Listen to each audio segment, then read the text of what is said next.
मित्रांनो, आज आपण पाहणार आहोत मुंगी व कोशातील किडा ही गोष्ट.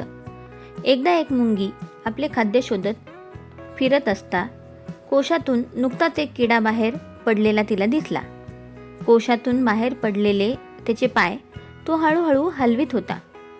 ते पाहून मुंगी म्हणाली, "अरे रे, काय ही तुझी स्थिती? मला वाटेल तिकडे फिरता येते, पण तुला या कोशात बंदिवान होऊन दिवस काढावे लागतात. तेव्हा तुझ्या व माझ्या स्थितीत फारच अंतर आहे असं म्हटले पाहिजे." यावर किडा काहीच बोलला नाही.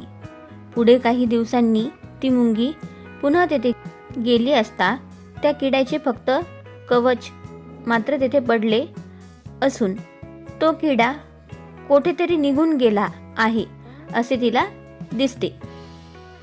ती इकडे तिकडे फिरत आहे. तोच एक सुंदर पतंग आपल्या पंखांनी तिला वारा घालत असताना तिला दिसला. तो तिला म्हणाला, "अगं, त्या दिवशी बंदिवान म्हणून तू माझी कीव करीत होतीस. माझ्यापेक्षा तुझी स्वतःची स्थिती बरी असं म्हणत होतीस. तोच कोशातील किडा मी आहे, हे लक्षात घे. आपल्याला वाटेल तिकडे फिरता येतं अशी बडाई मारायची असेल तर खुशाल मार. तोपर्यंत मी सहज थोडा आकाशात फिरून येतो." इतके बोलून त्याने एक भरारी मारली व उंच आकाशात गेला.